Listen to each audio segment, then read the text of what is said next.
All right, hey everybody, it's Jason Blaha here, just sitting here drinking my morning coffee, looking sexy as hell as usual. Thought I would chat with you lovely people. A little later start, but it's cooling down, so not that worried. Not that worried about a later start. So I'm sitting here for a while with you guys. The end of the month. So yeah, yeah. Tuesday morning. I'm predicting we're going to get a strong coffee chat. I'm predicting we're going to have a real good chat. It's going to take it 10 minutes to wind up. But once it does, I think we're going to be good. We'll get some quality conversations in here. All right. I think that's what's going to happen. And yeah, I think that's exactly what's going to happen. So we already got a viewer. Let's get some likes. As soon as you get in here, guys, hit that like button. Let's get some comments. The more people comment early, the faster this goes into people's feeds. But either way, it's going to eventually get there, right? All right, getting a few views. All right, guys, get them likes in. Let's get comments going. Let's get conversation. It's going to be a running day for me, but it's cool enough now. I don't worry so much that it's going to be hot. So I don't care if I get a later start. Doesn't matter. So I can run the coffee chat a little while.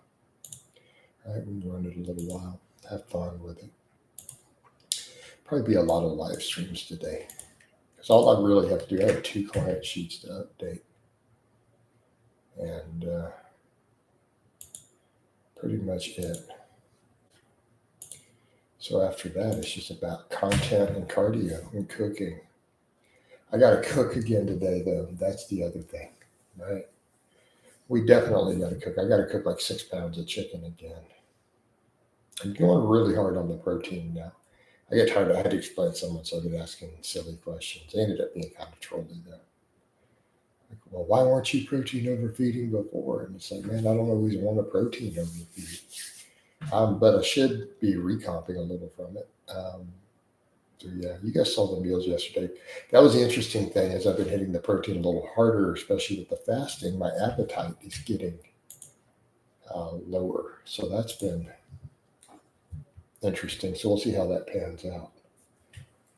But yeah, I'm going to go hard in the protein for a few weeks. And part of my thought on it too, if I'm going to push the training a little harder, I just want to make sure my tendons are good. And I would rather do that than add a bunch of healthy fats in for body composition. Kind of either one of those can help. So what you're looking at is just inflammation control.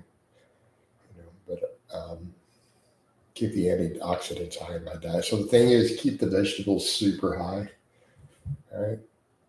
And then you'll get your antioxidants. Bought a couple of cantaloupes yesterday too. I just bought like 3 cantaloupes, bunches of bell peppers. I bought 12 pounds of frozen broccoli yesterday. So, yeah. So that's the other part too.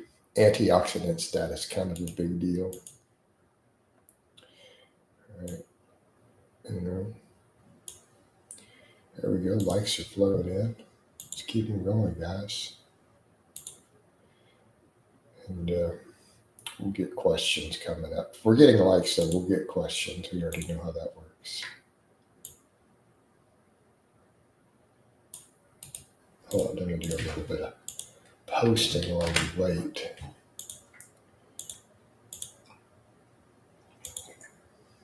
All right.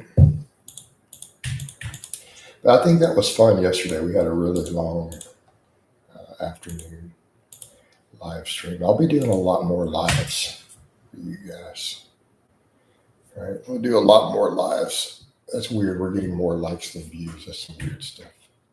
Some people are dropping out because we don't have topics, but I'm gonna leave that up to the followers. Right? Leave that up to the followers. So as soon as people get conversations, it usually takes about 10 minutes. Some people will come in and they're like, "This is really slow," but it's like it doesn't matter.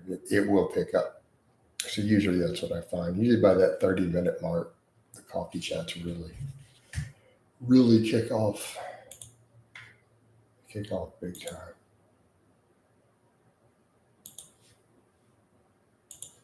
You know. So It's the nature of it. I could always do some Facebook posts in the meantime whilst we wait.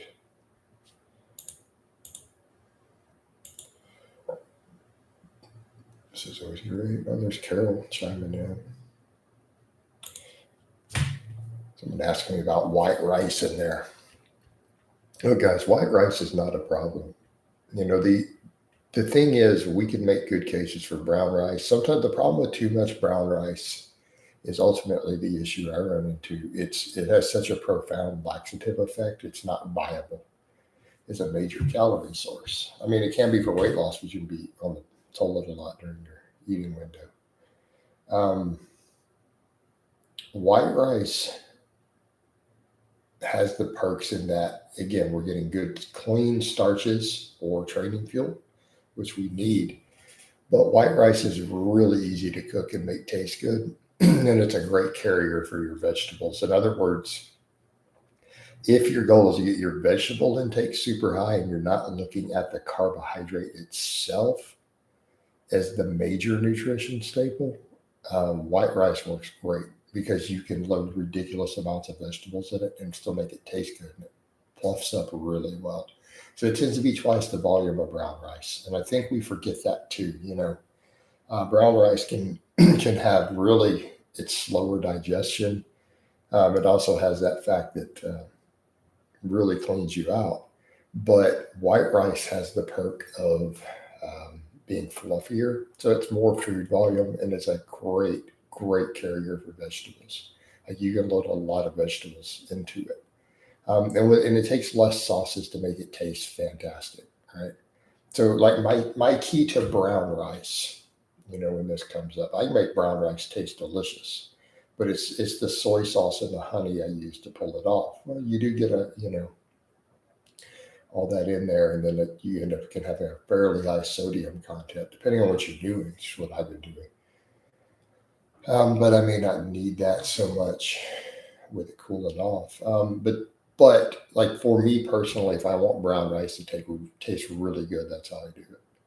Whereas in white rice needs way less stuff to taste good, right? Because it doesn't have that same texture to it. So white rice works great. And I think people have to understand these foods in the context of how do they fit into your meal, right? Because we would say, well, white rice, it actually has a lot of nutritional value, just not as much as brown rice. What it's missing is the antioxidants and fiber. But again, the perk, it's a phenomenal carrier for vegetables, right? Because now we're over with a very easy way to make vegetables taste good as part of a complete meal. And since we're going to have the carbs anyways for training fuel, for the insulinogenic response, white rice makes a lot of sense there too. I personally like basmati. I got a bunch of it right now. So I have all brown rice and then basmati. I'm going to run my basmati for a while. I thought I would answer that because someone asked it in a comment in that video I just dropped this morning. Also, if you guys who are in here, if you go comment in all my videos. I don't know why we haven't got any comments. Let me switch over and see if this helps. All right. No, we're getting likes and views, just no comments yet. They'll come in eventually. And then once they do, these kick off. These kick off really well. Like I said, I think we're going to have a good coffee chat. We're just going to give it time. All right. They've been really good the last week or so. We occasionally have a slow one, but some of them have been really good in here. It's a matter of what we get in for conversations.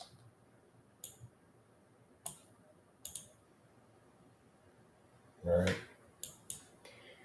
These people are liking on the Facebook. No one's commenting there either.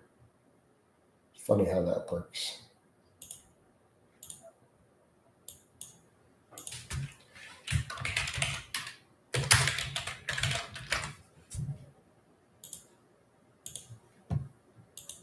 So, yeah, there we go. User kicking up. We're getting to that 10-minute mark. It's the 10-minute. I've been told by some of the regulars that it doesn't hit their feeds till the 10-minute mark. Then it starts kicking up. But because we're not getting comments, it's going to be slower. So if a few people come in and they just start commenting, that really just blows it up. But it's that lack of engagement.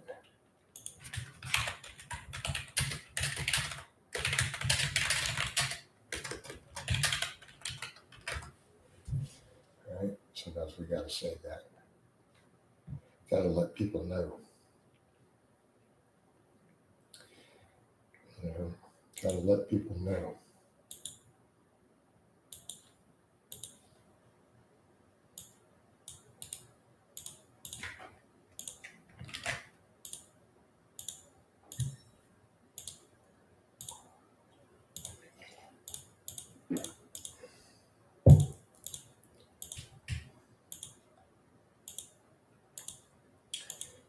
Yeah, so definitely back over to almost definitely protein overfeeding. I'm not even tracking it at this point, but having over 300 grams a day now. So, like I said, it's all during my feed window in the afternoon. So again, I'll probably start losing body fat again, but I don't want to compromise performance. I want the bench and the squat and everything to go up. So that's kind of the purpose there. Make sure we recomp a little during the process. There's a lot of nuance to that. People will say, why do you have two different positions on protein? And it's not that I have two positions. There's two different strategies. Make sense? Right?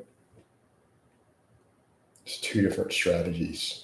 You can either look at protein in terms of what's my minimums to see 100% muscle growth, or are you looking at it in terms of things like connective tissue recovery and ramping metabolic rate way up, right? You're looking for that high thermic effect, high satiety effect, or the recomposition that we see from the protein overfeeding, which has been demonstrated in the lab in lifters. But when people hear that, it's not 200 grams. We're talking, we're getting close to, for some of my weight, in that 400, close to 400 gram range. That's what we're talking about with protein overfeeding, where you're taking that minimum number and putting another 200 grams on it.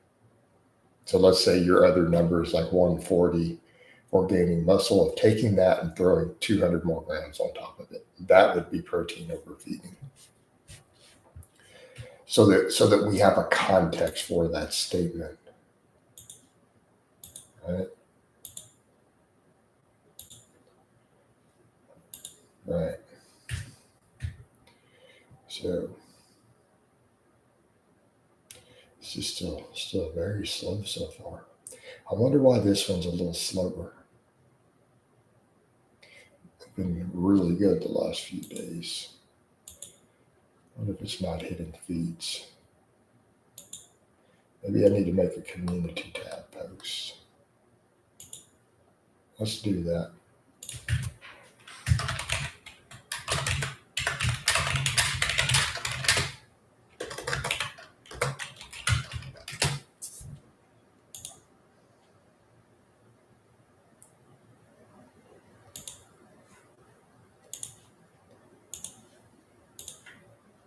So we put up a community tab post.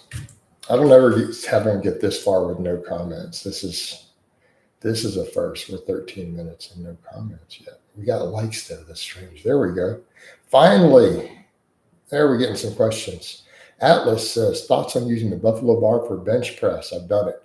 My gym has that Titan Fitness Yukon bar, and I went heavy on Friday, 250, and felt a pec strain. Do you feel these types of bars are worth it? Here's the thing.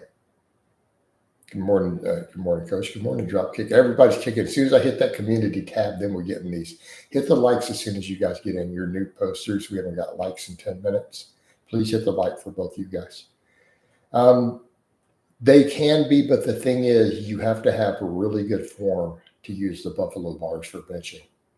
Now, I've benched like 330 or 340 before, or 335 with a Buffalo bar on camera. Okay. They will put you into a deeper stretch. If you do not have perfect mechanics, you're going to potentially get hurt with one of those bars, because it forces you into a deeper stretch. Now, people would argue from a hypertrophy perspective, the deeper stretch is more pec, but that's not what's been found in studies. The data that looked at them found that it works the front delts more due to the deeper stretch, which I believe that's the same case with dumbbells. It's exceeding the range of motion of where the pec will actually stretch. So it is working more front delt. That's been confirmed in the lab. Like it just stretches the tendon further, but then the delt gets worked. So it's not actually working your chest more. Now, where it's valuable is not so much for chest hypertrophy, Atlas. It's for teaching you to get really powerful out of the bottom of the bench because it forces you to use a lighter weight. It takes you into that deeper start position. So for people who are really weak off the chest, it's a fantastic tool for developing that. Make sense? But in terms of injury risk, your form better be real good. You better have healthy shoulders and you better learn to be locked in tight. That is not a bar that you want to bench with a loose back. Dropkick says, good morning, coach. Good morning to you. But again, you guys, if you would please click the like button. Neither one of you guys have because the likes haven't changed. I would appreciate it. Let's get some more comments going, though. More questions. I just felt like I thoroughly answered your Buffalo Bar question. But no, I mean, I've done it for reps and I've done it for maxes before. There we go. Getting the likes. Appreciate it, guys. Appreciate it.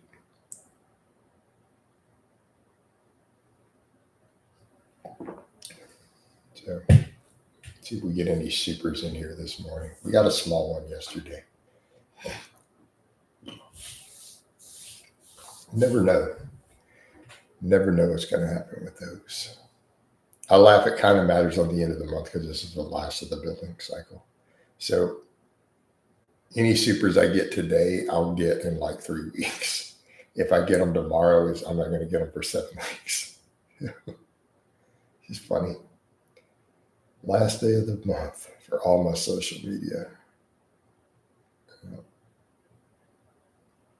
And there's no point in pushing them hard because you're not going to make much difference in one day. I used to take that mindset and it doesn't work. It doesn't work. Just run with the flow, make your normal content.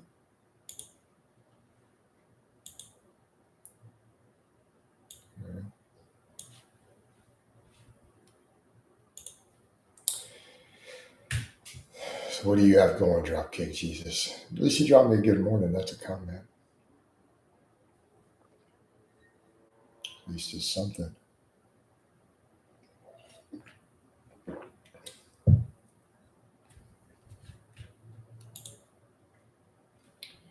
But we might need to make some other posts here.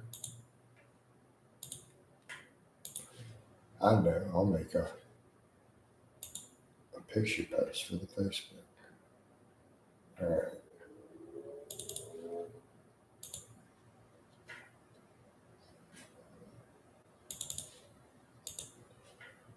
While we wait on a few comments here. Nope, nobody else so far. They'll roll in. Give them time. I said a lot of times around 30 minutes in, these really just kind of blow up.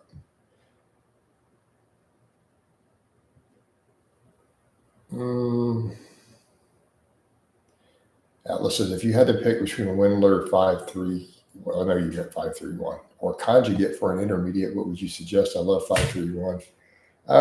I guess that's fairly goal dependent. And I guess it depends on what template you're running for Windler. They're just such a different philosophy, right? Keeping in mind when you say 5.31, my brain tends to go to boring but big. And conjugate being pretty diverse. Conjugate's more of a system. It's a programming approach. I mean, I guess you could go for either one, right? If you're not going to get custom coaching and you need a system, right? So if you don't understand training and no one's guiding you, the 5-3-1 may be better because you have a full system. Conjugate, because you're not given a full system, like of what to plug in everything, it's just understanding conjugate itself so that you can program with it. If you don't have the actual knowledge, I'd go 5-3-1. If you have the actual knowledge or a coach dropping you templates, I would go with conjugate. Like, I think you'll get better results. I don't know anything about Fortnite, Eldeus. Sorry, man. I've never played Fortnite, and I'm not really a gamer anymore.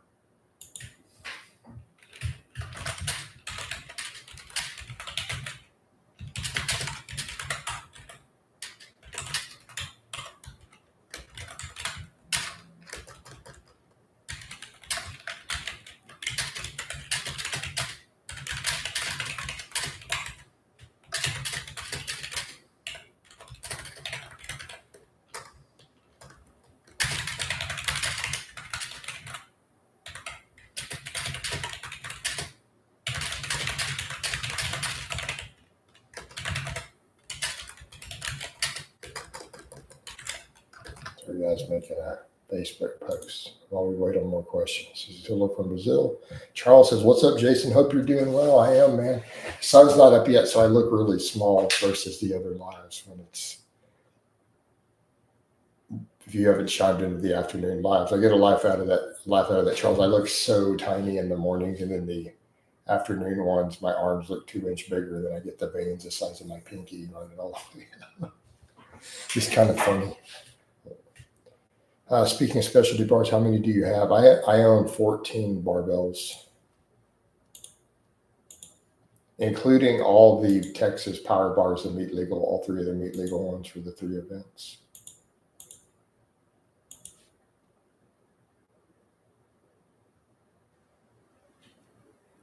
Yeah.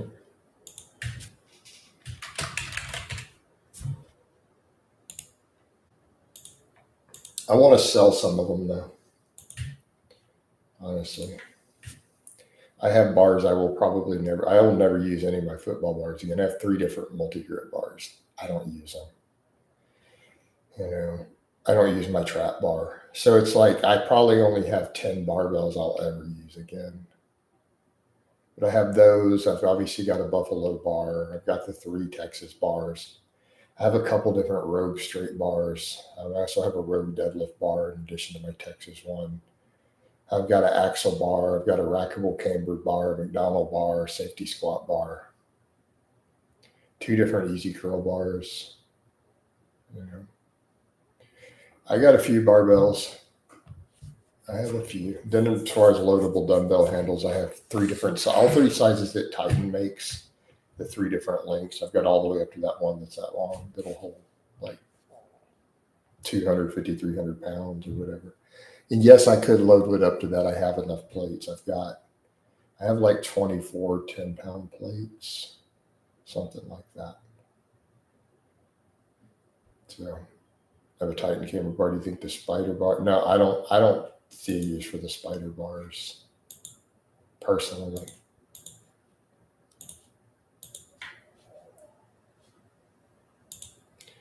I don't personally have a use for it.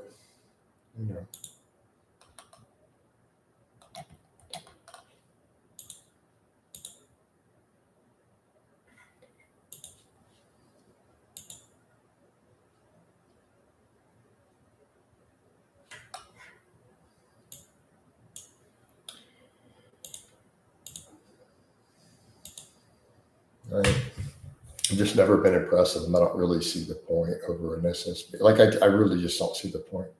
Have you ever done a muscle up? No. I mean, I should be strong enough to do them. I rep out weighted dips and weighted pull-ups just fine. I couldn't even do one if I wanted to try without changing my rack setup completely. Because of the way all my bars are set on the top, I'm not even set up to do one. I would have to change something with the configuration. Right? Because that's its own skill. Muscle ups are a specific skill. So it's not even a strength issue at this point, you know, because I do weighted pull-ups and weighted dips regularly. So yeah.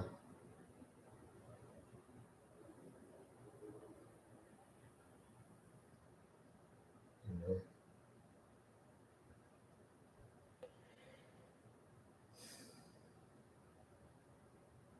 but no. And for me, I don't really have a reason to do them. Right?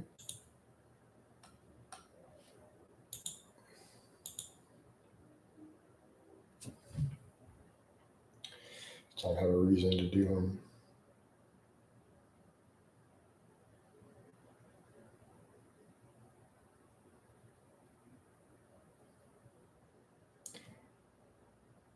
I feel like they don't really bring anything either that a dip isn't going to bring, because that's the hardest part, anyways. Like swinging yourself up like that is not going to be a good lat exercise compared to a normal pull up, because you have to swing into it.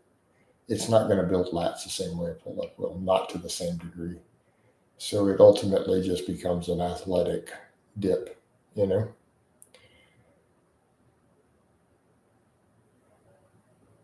It looks like the past few days, maybe the past week. Yeah, it seemed like I'm just looking thicker. I haven't gained any weight. I haven't gained any weight at all. So I think some of it's just kind of me filling back out from the recomp after having cut a while back. Right? And it could be my arms just having a bigger pump or glycogen source from all the direct arm work. That's probably a factor too.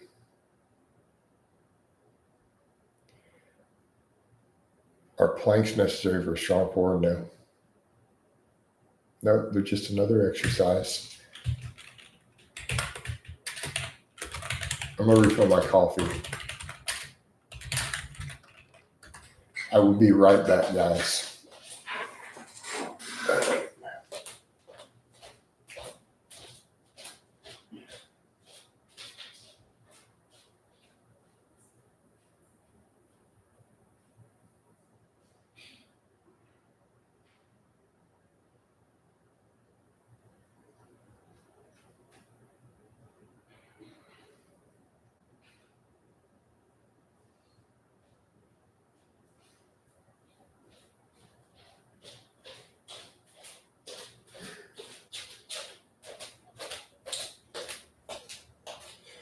All right, we're back.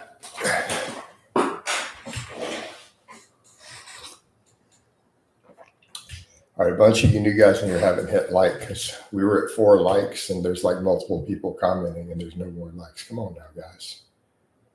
So hit that like button, guys. There we go. Thank you. All right.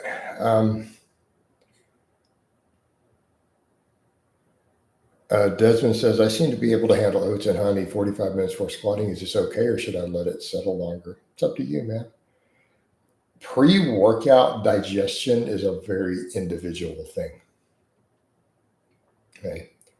I get the best workouts completely fasted, to the point where if I eat before I train, it ruins my workouts now. Because I'm so used to training fasted, I actually have a worse workout if I eat first. I love the kapow thing, should be a permanent thing. A lot of people, the regulars, are laughing. They're liking it, you know.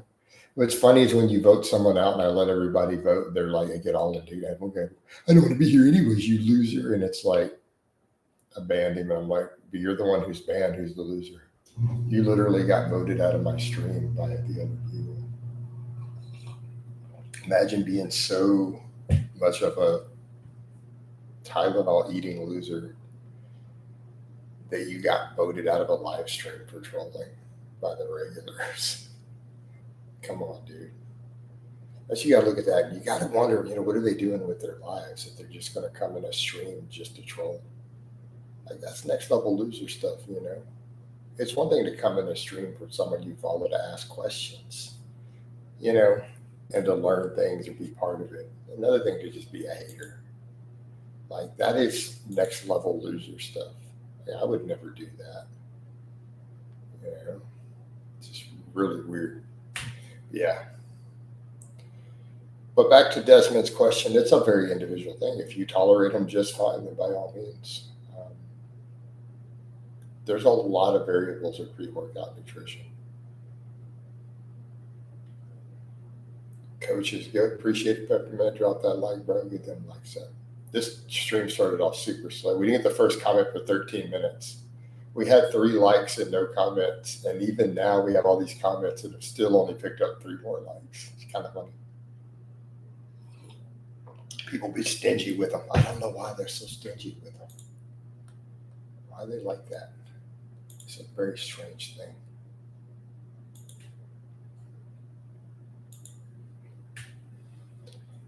Right? It's not getting it. Well, I put the thing up. No, I mean, people have been coming through. They're just hitting the like.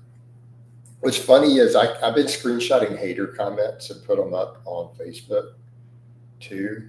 And then some people, oh, you don't worry about the haters. I'm like, yeah, I'm worried about the haters because I clown them and I accuse them always of their moms eating Tylenol and put it in the actual screenshot. Those are the highest paying ones, man. I make more money off those. Like yesterday, that post made twice as much money as any other post I made.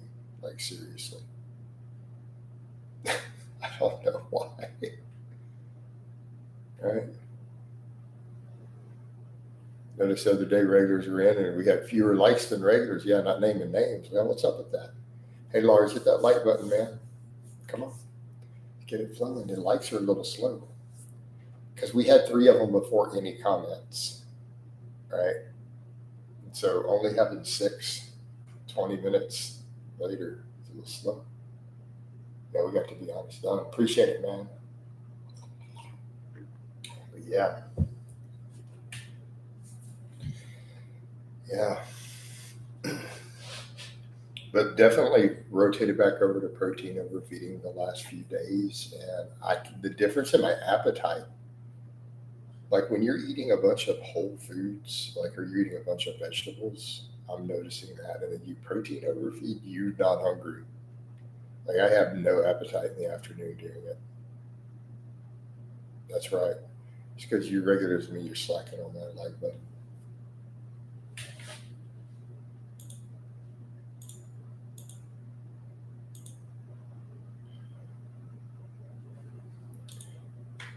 Part of me's got to make sure I don't take bait. You know, like I had a hater come through here yesterday and say, "There's proof that you don't own the car that was in that wreck," and I'm sitting here going, part of me wants to just put up pictures showing that I have like of the actual stuff, but I'm like, I gotta not take bait from trolls.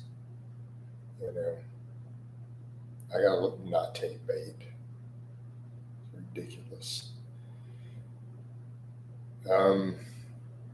But you tell them, Peppermint, doesn't mean they can slack. That was a good video you uploaded of brown rice and oats, food no one should be concerned about for health. Exactly. People just want to get it right. I got to learn to not respond in general. What's your current macro split? I don't count macros.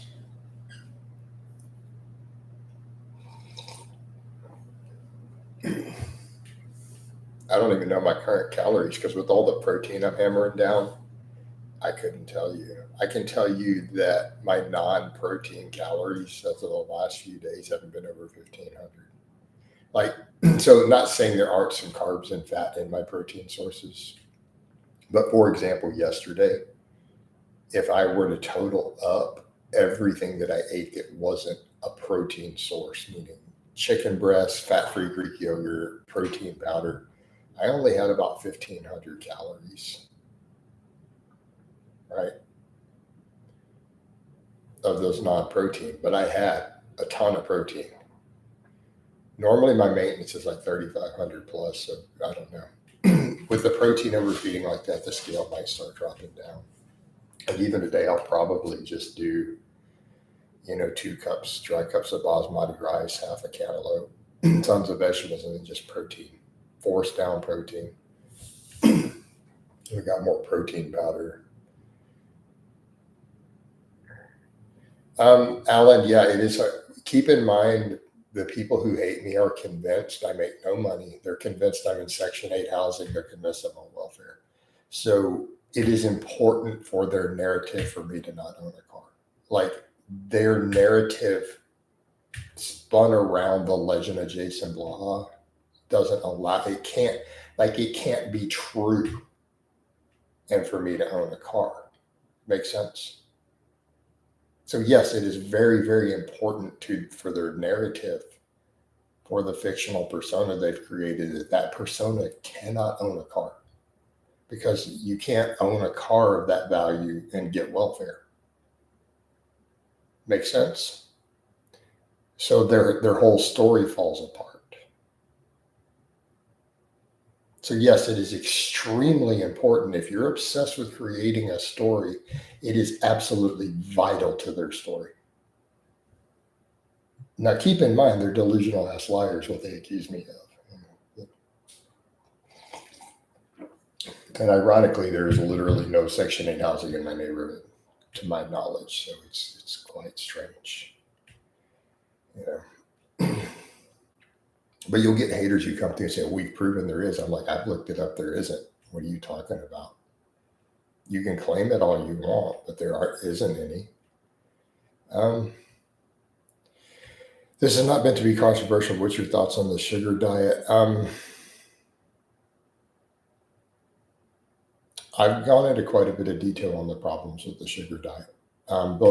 I've broken down both why it actually works for fat loss and why it's bad for you. Okay. And the problem is the fact that it's the sugar diet. If those same macro breakdowns were changed to better foods, it wouldn't be a problem. It's the fact that people are eating a bunch of refined sugar and candy on it. That's the actual problem. Right? Let that sink in for a moment. And keep in mind, like Mark Bell does it while fasting and stuff too. So if you're on a little bit of gear and you're fasting and you're overfeeding carbohydrate with nearly zero dietary fat, you're going to get leaner. Right? You're going to get leaner if you're training in a lifter. Not talking about a sedentary person. And we understand all the pathways behind it. Like I hate it when I saw an influencer doing that in a reel, this bodybuilder, talking about calories in, calories out, and people misunderstand calories in, calories out. They completely misunderstand the model. It's not a strategy, it is an explanation. So they'll say stuff like, it doesn't matter what you eat, what only matters is what calories you eat. And if your maintenance is whatever, that's not how it works. Like your maintenance is determined by what you eat, right? So you could have the same exercise program, the same stats, the same body composition, and your maintenance calories on one diet could be 2,200 and it could be 3,500 on a different diet, with no change in your exercise routine or stats. And I think that throws people off big time. That's a lot for people to get their heads around. But example, so if you look at like the carbohydrate overfeeding studies, those women's maintenance calories went up 1,500 calories in women, not even men. So we're not talking 200-pound men here. They burned off 1,500 extra calories in a single day through the thermic effect of the carb overfeeding. So in the case of something like that, if dietary fat is dropped astronomically low, your energy turnover is high, especially if you have a fasting window, you will probably lose a little body fat, even forcing down large amounts of carbohydrate. Okay? Because you're going to see that enormous thermic effect. You're going to see a lot of stuff with uncoupling proteins in your muscle mitochondria. Your energy turnover is going to go through the roof. And because you're not eating anything that your body can store as subcutaneous fat, because there's a continual flow, it's not changing calories in, calories out. It's ramping your calories out up to an insane level through metabolic pathways. The problem, especially if you're doing it with a bunch of sugar, the accumulation of liver fat, the impact on insulin resistance and stuff over time from that is going to accumulate. Okay, so even if the subcutaneous fat is going down, you will create problems with your metabolic health. What do you think of the RFL diet? You mean a protein sparing modified fast? There's no way to do that. You can't eat no carbs or fat. It's impossible. How are you pulling this off?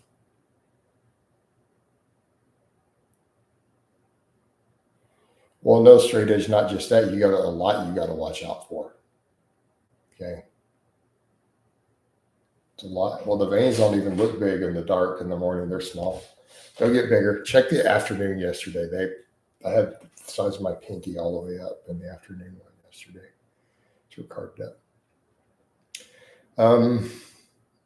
You're also going to possibly run into issues with a lot of stuff happening with your blood sugar during it. I mean, it's a viable strategy. Bodybuilders have done it forever, even pre-contest. People forget that. They were doing that in the 80s and 90s, right? And you also have to keep in mind there's an upper threshold to absorptions. But the problem is when they're doing it by adding a bunch of sugar in, table sugar and refined sugar and candy, there's problems. And it's like, why are they force feeding refined sugar, trying to ramp the thermic effect higher? There's no need for this. And an argument would be, well, the higher insulin response, but at this point, you don't need it. All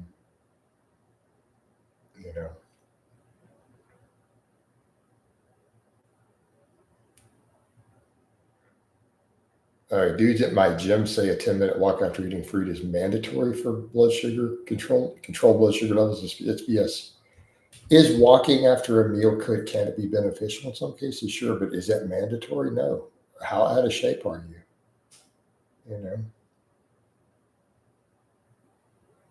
You're telling me fit people with a lot of muscle get spikes in blood sugar after eating fruit?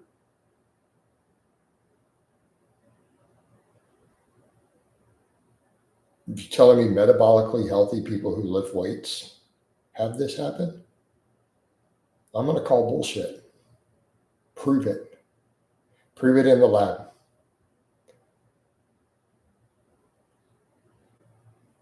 I think that person is not very knowledgeable of human biology.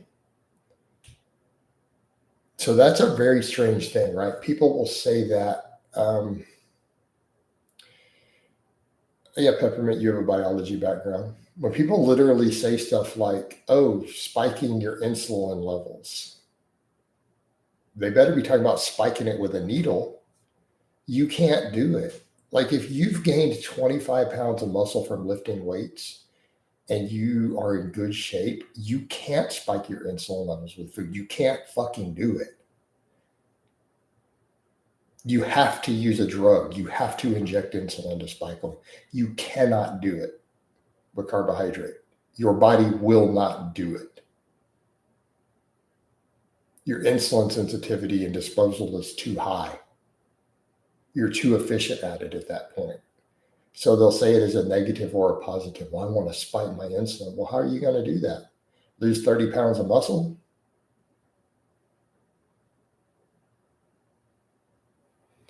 I'll look at them and go, you have too much muscle and you train too hard. You can't spike your insulin now. You've lost the ability. You need to go be a fat diabetic. How are you going to be a type 2 diabetic if you gain 30 pounds of muscle and you're lean? How are you going to achieve this? You're going to cure it. You got to pick one. Do you want to be a type 2 diabetic or do you want to be jacked? You can't do both unless you're shooting tons of insulin as a drug that made you diabetic, right? Then a type 1 diabetic doesn't produce it. So how are you going to be a diabetic? Like, how are you going to be where I'm at and be a type 2 diabetic? I want you to explain to me how you're going to achieve this. You're going to cure your diabetes, basically, already. So, again, this is a conflicting point.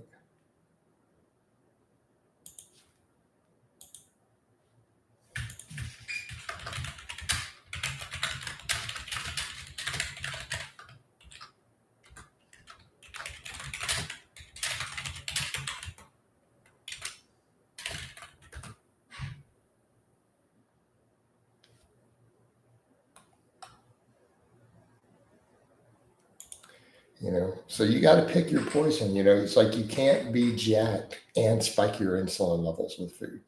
You just can't do it. You have to pick one. So it's funny how people come up with this nonsense, Yeah. And it's always funny that they'll spin it as a positive or a negative. Oh, you don't want to do that, it'll spike your insulin. I'm like, how? You're too insulin sensitive. I couldn't spike my insulin if I wanted to. I'd have to cut my training and carbs out and cardio and stuff out to be able to do it for a while. Or you've got to inject it. But then they'll do the same thing while I'm trying to do it post-workout. Well, how are you going to do that? If you're not pinning it in the bathroom, you got too much muscle, dude. You can't spike your insulin levels without a drug. It's very strange ideas that people have that just circulate as horrifically bad bro science. Now, that being said, is it desirable to get an insulin response to recover from training? Yes. That's why carbs and protein are one of the reasons they're so phenomenal. Yeah, you should be trying to get one, but it's not going to be high, right?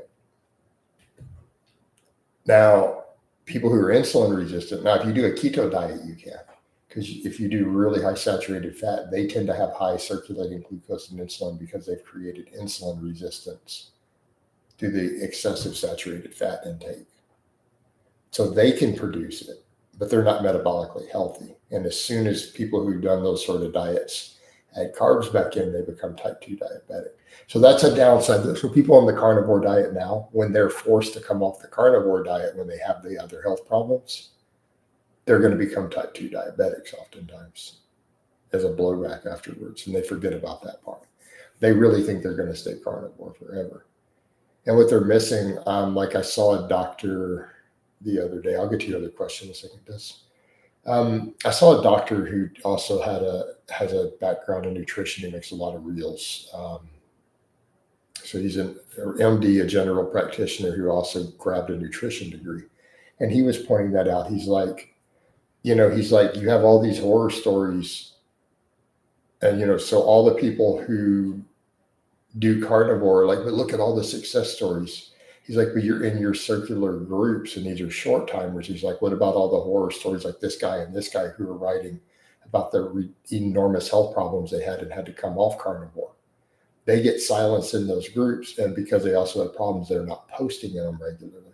He's like, if you really were to dig deeper for every success story so far, there's someone else out here saying, I had severe health problems in my first year from doing carnivore, and I had to come off of it.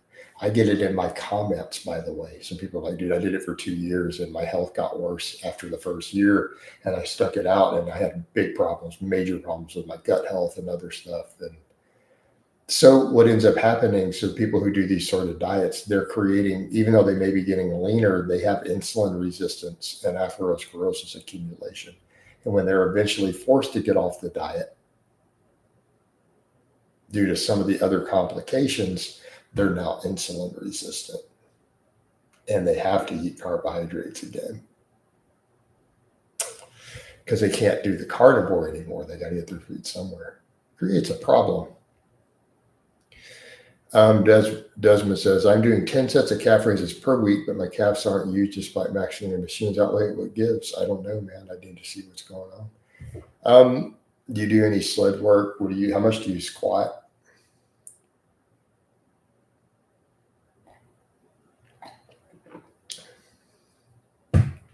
Coach, I'm at around 25% body fat while gaining an inch on my Johnson if I get down to. Yeah, I'm probably not the best guy.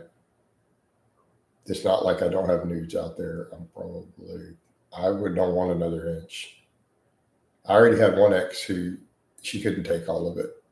So,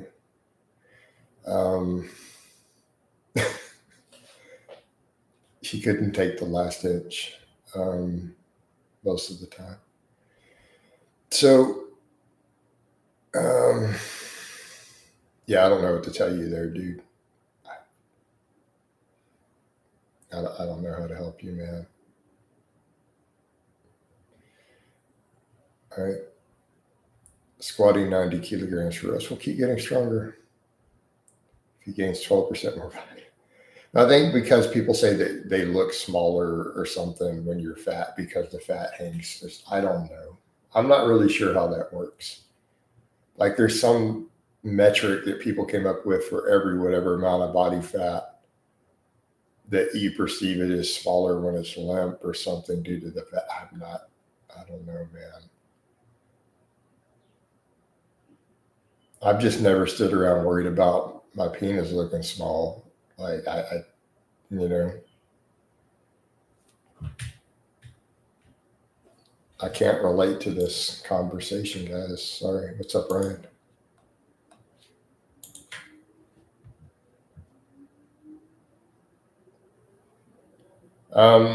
Women's height is not related at all to size of their vajayjay, by the way, Max. No status or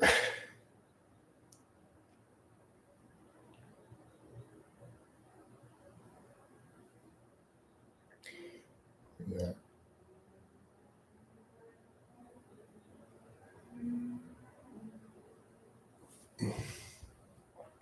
And you guys have to remember different women have different preferences there too. Have y'all not seen surveys on that with women? There are women out there who say they can't even handle more than like 5 inches. Like that's their maximum size. Like they're like anything from past 5, which is slightly below average. They're like, it's painful. And then there's other women who, they all about 10 inches. So that's your other thing too. It's not like this is the same for different people. You know, there's literally been surveys on that. And something like 4% or 3% of women cannot take more than 5 inches at all. They physically can't handle it.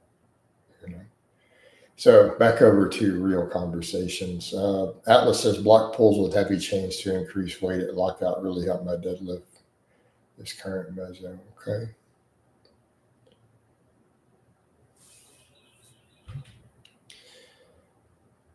All right. You could have just done that with the normal chains. It got the same effect. Just saying. I'm not saying it's wrong. Or you could also figure out what muscles are weak and do separate hypertrophy work. There's more than one way to skin a cat, Oh, I'm going to get hated for saying that next too. Oh my God. It's a figure of speech, people. Kill 2 birds with 1 stone. Oh my God, Blaha said that too. Horrible. Horrible. Guys always taking coach out of context. Of course they do. Take it out of context. They love to do it.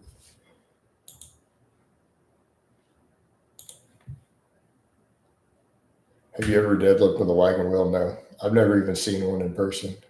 A bird in the hand is better than 2 in the bush. That's right.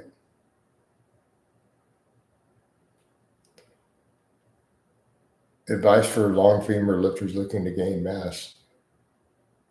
The advice is no different than for anybody else. My advice to those people would be identical to everybody else. You could just reword it as advice for lifters looking to gain mass. Well, you should probably eat food and train.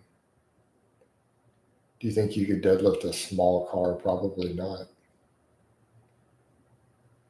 Even those car lifts, it's only half of the back half of the car on a pendulum. They're not even deadlifting a car. They're just lifting up one side while the car sits on the ground. So I've never seen anybody deadlift a car, to be fair. Not even really viable from the centers of gravity. They probably need to be up on a platform and then with chains hooked on it underneath the platform.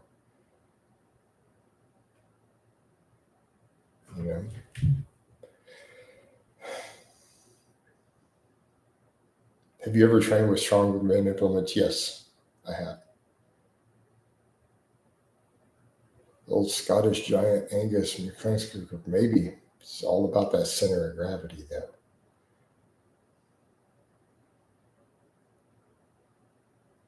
I mean, I've trained at some gyms that had them, so I've used them a little in the past, just not religiously. As far as all the variety, I mean, I have farmer's wax handles. I just haven't used them in a while.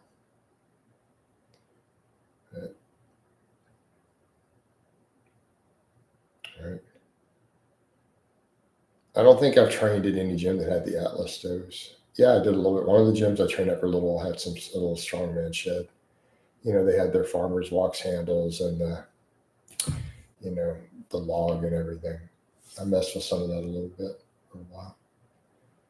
Right? Just for a little bit. Let's get those likes up. We haven't got any likes in about 20 minutes. Come on, guys. Hit that like button.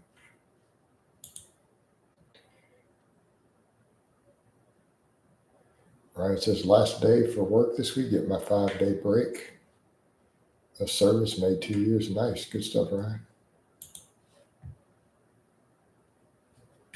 Good stuff, man. I gave you like 5. Okay, fair enough, Max. There we go. We got another one just now. There was somebody holding out. They were holding out on us. But they hit it now, so we're good.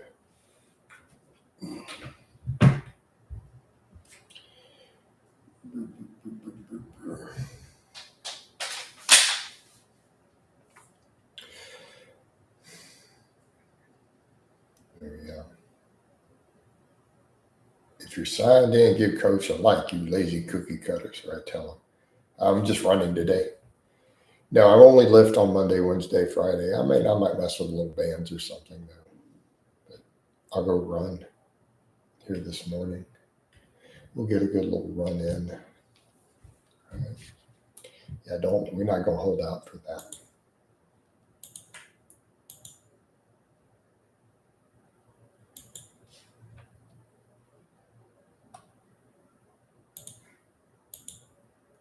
Definitely not gonna hold out for it. Is that a message in there? No. I was running it. It's not hot anymore. There's no Texas heat anymore. I've done it. Right now, it's cool. So me and my buddy was talking. How many pairs of shirts do you have, Coach? You have to give me a super chat if you underguess.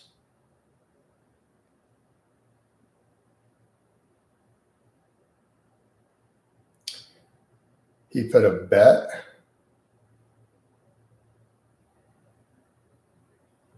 You're both wrong. No, dude, it'll be like in the 70s. I don't think it probably won't get past about 78 or so today. Maybe 80 tops.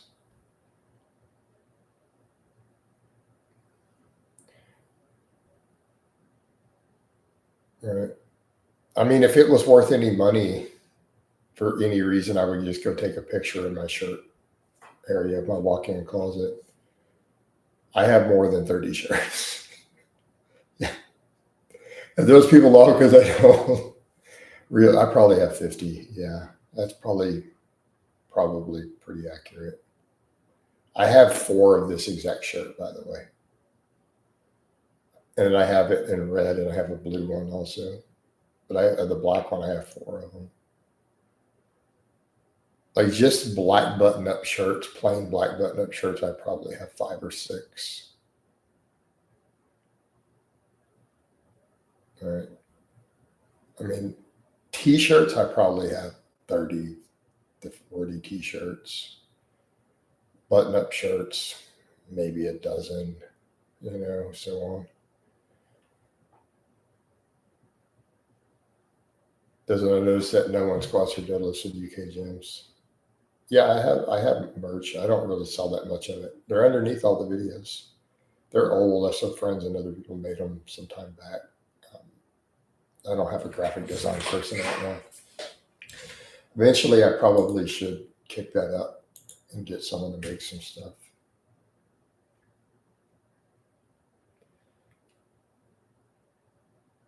I paid someone to do my graphic design and they ended up not following through. That's a whole nother problem.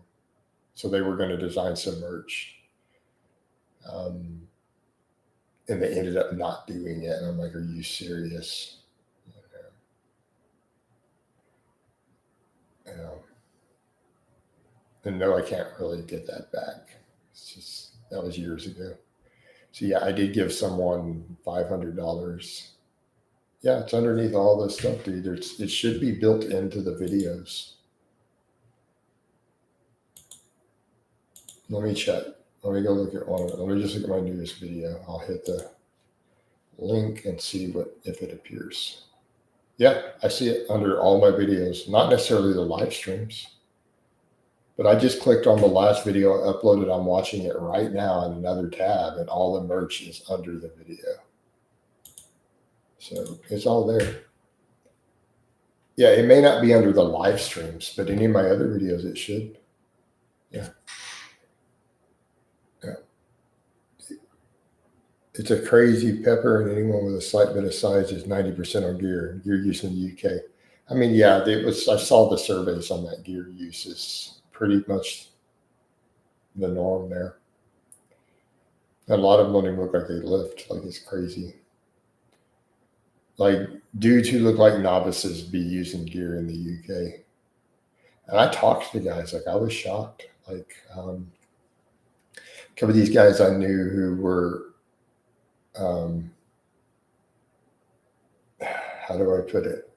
They only trained their upper body, right? Then I was chatting with them, and one of them's like, one of them worked, and the other one had been on benefits for like 9 months and said, well, I don't need to get a job right now because they're giving me benefits and I'll get another job eventually. And they both used gear, and then they drank on the weekends, and they used oral only stacks. Like, I'm chatting with them, and one of them's like, was like stacking D-bowl with Winstrol and no injectables. And that was his stack. And they were just chest and arm bros. And they weren't even big, Dudes who are like 170 pounds, chest and arm bros, doing oral only cycles.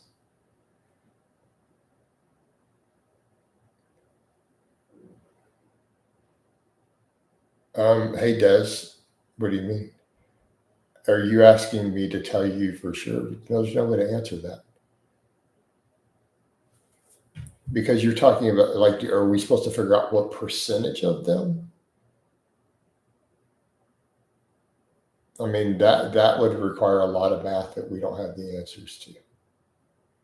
We don't know the exact percentages of people that will have hormone issues down the road from gear use. I don't think anyone has ever realistically studied it close enough to tell you if it's 17% or 85%. Like, we don't know. Make sense? It certainly won't be all of them, and it certainly won't be none of them. So it's probably, so gear use in terms of long-term hormone suppression, if I had to guess, is somewhere between 20 to 70% of people, but I couldn't pin it down in that range. Right? I couldn't tell you for sure what end of the spectrum it's on, because I've seen plenty of people in both categories.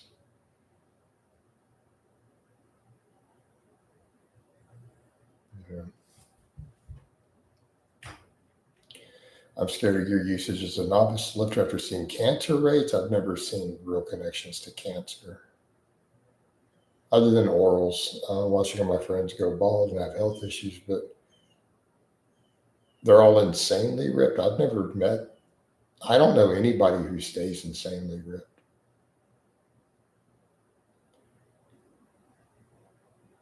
You're talking insanely ripped at normal gyms? No, I only see insanely ripped people in competitive bodybuilder gyms. I don't see that in normal places at all. Right? Then again, I'm coming from the fitness world, so maybe what I'm defining as insanely ripped is not what you're defining as insanely ripped. To me, if you say insanely ripped, I'm thinking veins and striations up their ass cheeks.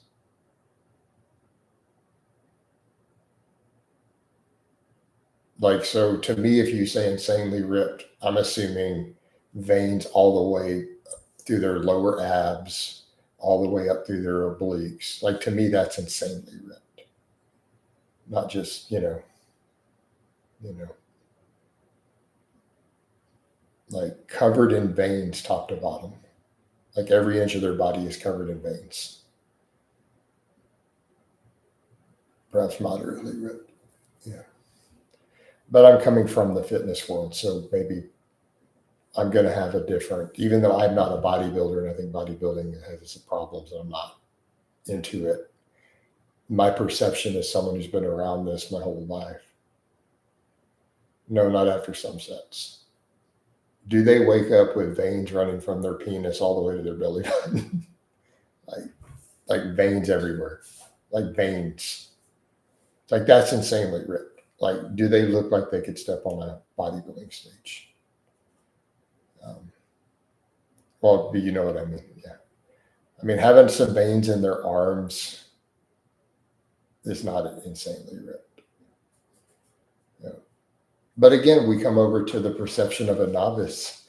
And this is why I tell people they get so obsessed with these standards in the fitness world and they have no context that people outside of a little tiny bubble do not see things the same way, do they?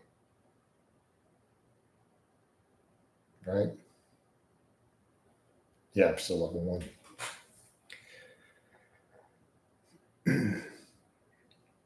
And that's why it's fascinating to me. I'll come online and bodybuilders will literally send hate posts and talk about how fat and out of shape, and they'll go on. And then in real life, I might as well be Arnold Schwarzenegger. As far as people I meet and bump into, I might as well be Arnold.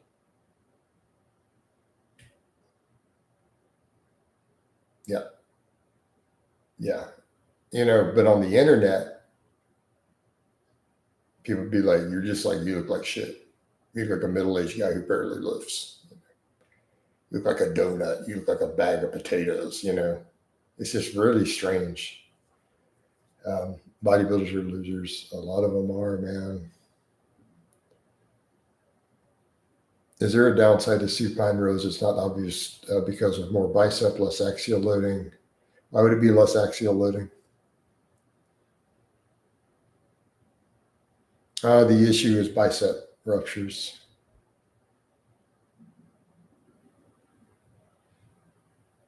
All right. Less upper back, potentially more bicep tears.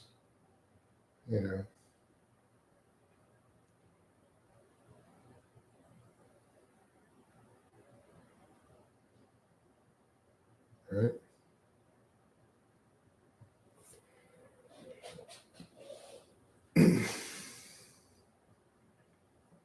I don't know how you get more variation. You have less variations that you can do with a supine grip versus a pronated. So that part I'm not getting. I mean, yeah, you'll work more bicep, but I would also ask the question of, do you think a row is the best compound movement to build your biceps? We just see less bicep stimulus in that angle than we do overhead on a compound.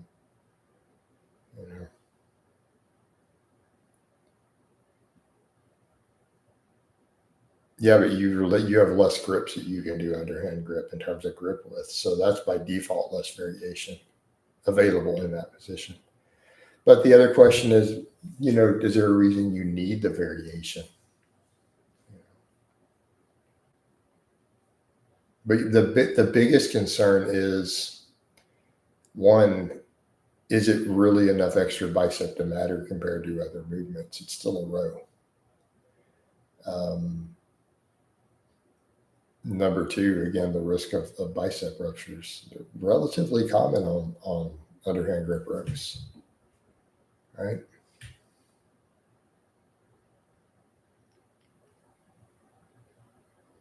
Especially if you cheat. Now, if you do a bent over off the floor, they tend to be common too, which is a barbell row is off the floor. So if it's a bent over row, if you're super strict, it's probably okay. But if you use much body English, bicep tears are fairly common.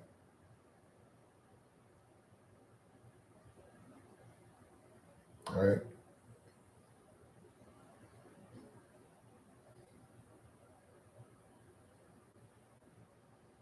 So yeah, there's that. I feel like if you were to break down all the benefits that you're trying to get out of the supine row, you're like, well, it works less trap and rear delt, but potentially more lat, more of bicep and maybe less radial brachialis. Why wouldn't you just do a chin up in that case? Because it will do all those things even better. You know, you could literally just do a chin up as one of your two back exercises and get all those same things you're seeking better. But I get it if you're trying to really double down on biceps and you want to do all your back work supine grip and all your curls supine grip because they're really and truly a weak link. I mean, you can make a case for that, right? You can make a case for that. Is it worth it if you feel sure if you feel like it? Just think, be aware of the risk of bicep rupture, and just keep that in your mind. So think about that with your form. So just keep that in mind when you're picking how you perform them. How much body English, doing silly stuff like half repping. Definitely, if you're at a point where you're having to strap up for them, if you're at a point where you're strapping up for them, your risk of bicep rupture is going to go up.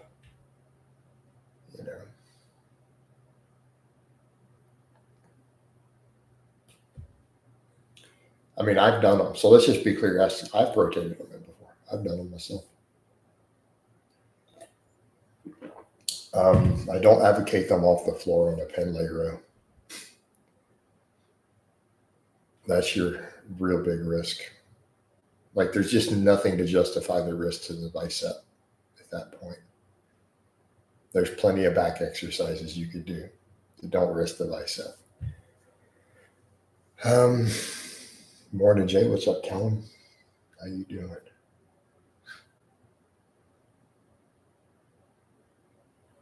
I would be worried about my biceps with supinated rows. Right? Right. Yeah, dudes are doing it for but keeping in mind, it's not that great of a bicep exercise, all things considered. I've noticed YouTube has started doing 3 adverts in a row now. Probably worth going back to premium, maybe. Callum says no Wendy's. Oh, that's right. You're the repair guy for the fast food places. Nope. That's right. That's you. We didn't get any super chats this morning. Oh, hey guys, I appreciate the merit. Ryan says, I've been thinking real hard getting you to coach me on content overs at my strongest and most and some overuse starting. Okay. Hey Ryan, we can discuss that in Messenger, man. Especially with the writing a new sheet this coming weekend. We can rotate conjugate back in. I've had Ryan doing full body so far. Yawned at the same time. Tips for working out while working a blue collar job. It's fatigue management. All right. Have you visited? I've been through Dallas before, yeah. Been a long time. Been a real long time. I've had a lot of layover flights there when I used to have a long distance relationship. I probably did 15 layovers there.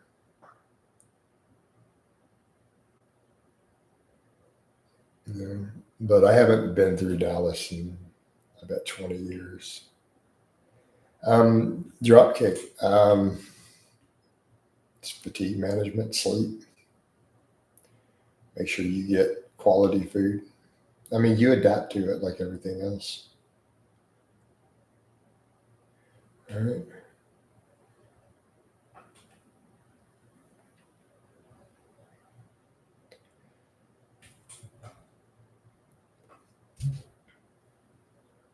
Ooh.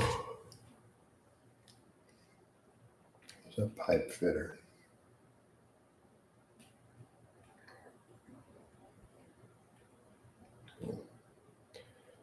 What sort of facilities do you go into, Dropkick?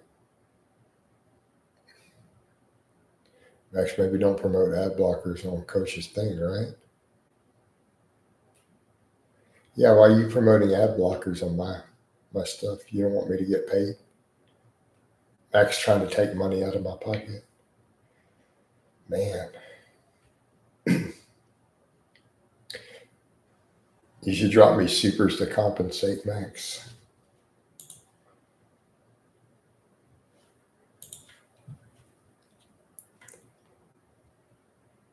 I said, no, rain blocker. Oh. That's right. He's trying to take peppermint's money. And the government subcontractors who use a lot of union labor. Okay. A little bit more. What type of pipes? Like natural gas, oil, or you do combination?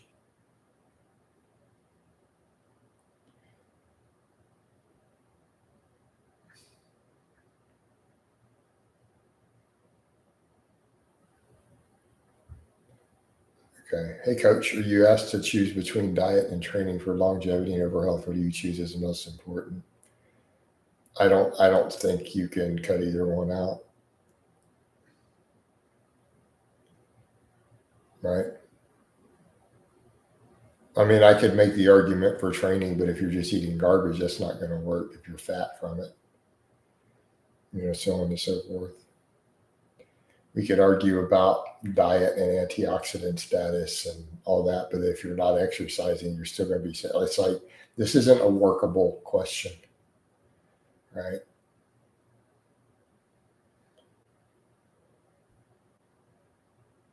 Not really workable. Like we know that neither works.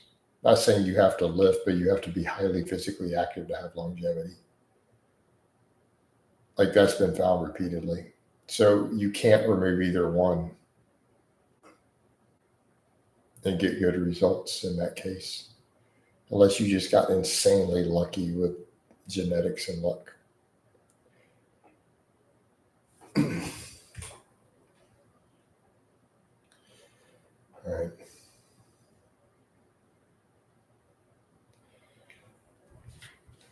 So yeah, you just can't do that. It's not workable. And it's 7:30. The sun is up.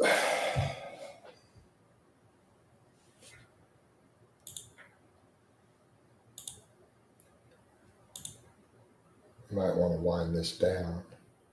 Probably won't get much more out of this. I'll do a nice long one this afternoon, hopefully. Oh, well, we didn't get any supers. I'll live with it. So let me shut down the Facebook.